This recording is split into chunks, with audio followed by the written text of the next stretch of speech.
ওদের পুলিশের সামনে আমার বাড়ির লোকে আমাকে পিটাই। ইনস্টাগ্রামে লাভ রিয়াক্ট থেকে সোজা হাসপাতাল, একই কাণ্ড। সোশ্যাল মিডিয়ার ছোট্ট একটা লাভ রিয়াক্ট কিভাবে যেন পৌঁছে গেল সংঘর্ষে। এমনটা যে হতে পারে ভাবতে পারেননি ভেমটিয়া গ্রামের মানুষ।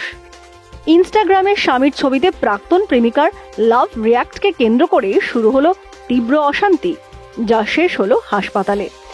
অভিযোগ, ধূপগুড়ির ভেমটিয়া গ্রামের বাসিন্দা শাহজাহান আলী দীর্ঘদিন ধরে ইনস্টাগ্রামে যোগাযোগ রাখতেন তার প্রাক্তন প্রেমিকার সঙ্গে।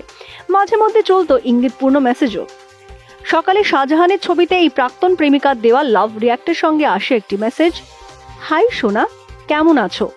মেসেজ চোখে পড়তেই বিষয়টি জানতে চান স্ত্রী রুবিনা বেগম। অভিযোগ, রুবিনার প্রশ্নের উত্তর না দিয়ে উল্টে ক্ষিপ্ত হয়ে ওঠেন শাহজাহান। কথা কাটাকাটির মুহূর্তে রূপ নেয় বেধড়ক মারধরে। অনেকদিন থেকে মেয়ের সাথে এসে পড়ে, বারণ করছি শুনে না। আমার স্বামী আজকেও ধরছি, ধরার পরে বাচ্চার খাবার আনে না, বলছে কি তুমি মোবাইলে রিচার্জ না করে বাচ্চার খাবার আনো। ও বাচ্চার খাবার আনে না, এই কথা বলার পর আমার ফোন ভেঙে দিছে।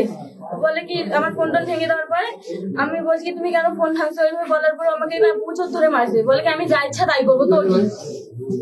খাবার দেয় না আমাকে, খাবার দেয় না, জামা কাপড় কিচ্ছু দেয় না, আমার বাচ্চাকেও দেয় না, সবকিছু নিয়ে নিচ্ছে। আমার বাচ্চাকে আমার কাছ থেকে কেড়ে নিতে। আমার ননদ ফাটাই দিছে বালতি দিয়ে, আমাকে মারতে আসে। আমার বাচ্চা বলেছিল, আমার দিদি সামনে গেছে, আমার ননদ বালতি নিয়ে এসে মাথা মারছে। আমার দিদিকে মারছে, আমার পিসিকে মারছে, আমার দাদু গায়ে হাত দিয়েছে।